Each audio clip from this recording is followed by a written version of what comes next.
Hello, everybody, and welcome back to the show.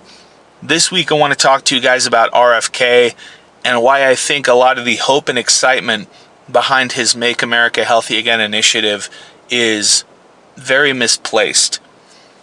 I understand why people on the right want to support a guy like this, and they're excited to see a guy like this in the position he's in. He's talking about legitimate issues that do need to be addressed. He's extremely skeptical of vaccines. He's talking about mental and physical health issues, not to mention the fact that he's in great shape. There's videos of him circulating that we've all seen. He's doing push-ups and pull-ups. He's got abs. He looks great. People are excited to see a healthy and vibrant politician in office talking about these issues. But if we can take a few steps back and not get so excited about RFK, the man, we're going to see him for what he actually is, which is one guy in a giant American political economic machine. And that machine has been going in one direction for a very long time. And so the idea that he's going to be able to come in and implement any lasting or meaningful policy, in my opinion, is not realistic when we look at things from this big picture perspective. A great example of this is one of Kennedy's main points of focus has been to remove certain dyes from the FDA approved list so that when food manufacturers are coloring certain products, they're forced to use something healthier, something more natural. I've heard a good amount of disagreement between people who are much more qualified on the subject than me as to whether or not this change is actually going to be meaningful and whether or not these dyes are actually bad for you or not. But that's kind of beside the point. Let's say the food dyes are bad for you and that Kennedy's able to successfully implement policies that force these companies to pivot so that when they go to color products like candy, cereal, ice cream, instead of using these petroleum based dyes, they use something more natural, something more healthy. What you have to keep in mind is that the food companies that these policy changes will be affecting are billion-dollar giants. They're absolutely huge companies, and very often the big stakeholders in those companies are multi-billion-dollar international investment groups like BlackRock and Vanguard. And the reason that's important is they've put decades and billions of dollars into advertising and making sure that their products are something that Americans are raised on, something that Americans eat day in, day out, day after day after day for the entirety of their lives. And so if you make those companies change one of the ingredients or even three or four or five of the ingredients that go into their products, guess what they're going to do? They're going to automatically shift into whatever the next cheapest yet tastiest ingredient is, and it's probably also not going to be that great for you because they've got thousands and thousands of people working on marketing and consumer reports, making sure that whatever goes into their food is going to make it as good tasting as possible, as palatable as possible, which means it goes down your throat easy. Like if you leave an Oreo in your mouth and don't chew on it, eventually it's just going to dissolve. They like that because the more palatable it is and the better it tastes, the more of it you can eat. And ultimately, at the tail end of this huge process that there's billions and billions of dollars going into. And so one little policy change about one little ingredient is not necessarily going to make much of a difference, if any at all. At the tail end of that big process, you've got hundreds of millions of people who are eating these things every day and they've grown up with these things. They love these products. The cereal that you remember eating when you were a kid, the snacks that you would take to school that your parents would put in your lunchbox, the things that people are addicted to that make them weigh 250, 300, 400 pounds, those people that are eating those are still going to want those products. The demand for those products isn't going to go away. and it's not going to lessen just because we change a certain food dye that goes into the production process. And so even if we see a policy that forces these companies to change the ingredients in their food to something more healthy, which is good because we know the chemical composition of food matters, there's still going to be this huge demand and overconsumption of extremely calorie-dense foods. And we can say pretty confidently at the end of the day that the number one factor in whether or not somebody's overweight is, do they eat too much? It's a calories in versus calories out problem.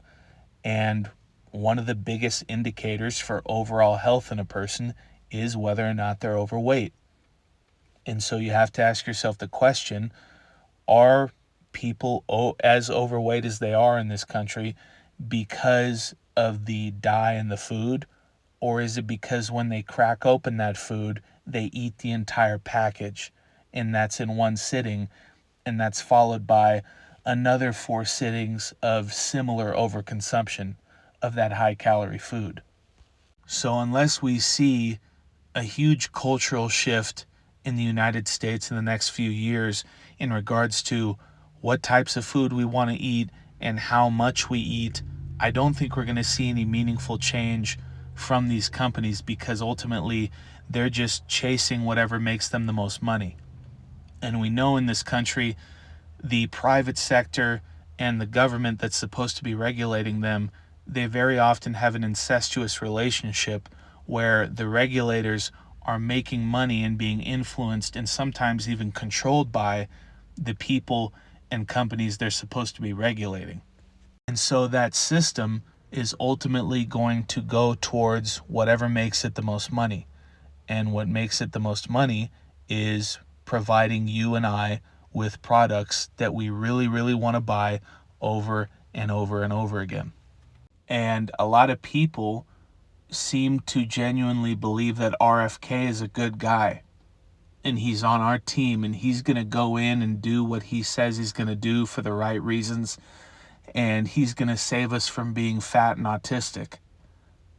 I don't really find this to be a convincing argument when I think about all the things that I know about RFK and our federal system.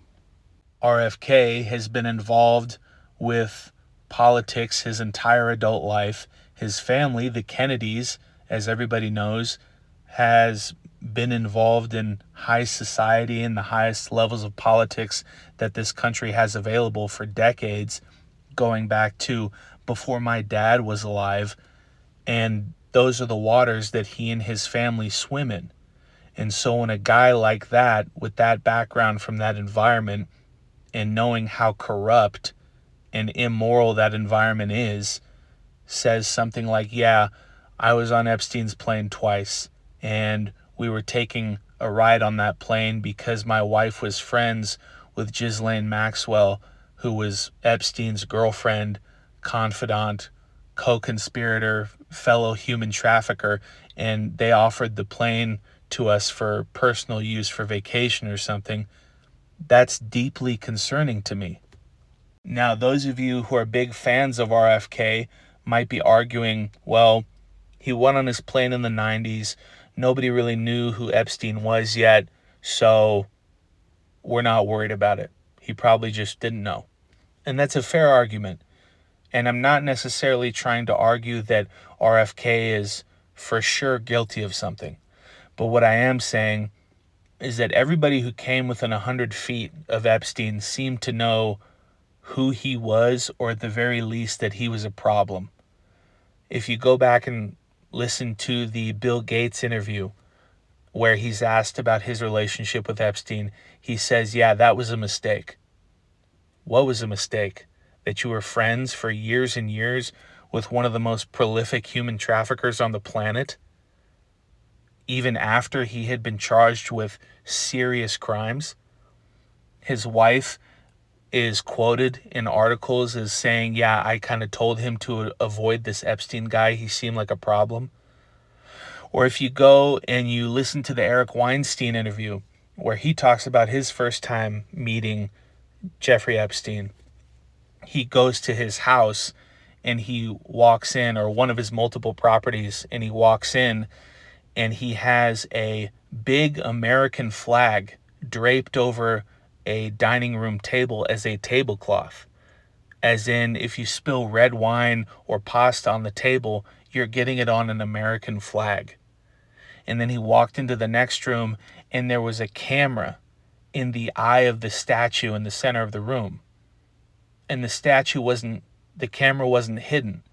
It was obvious to anybody looking at the statue, as if to say, hey, you're being recorded.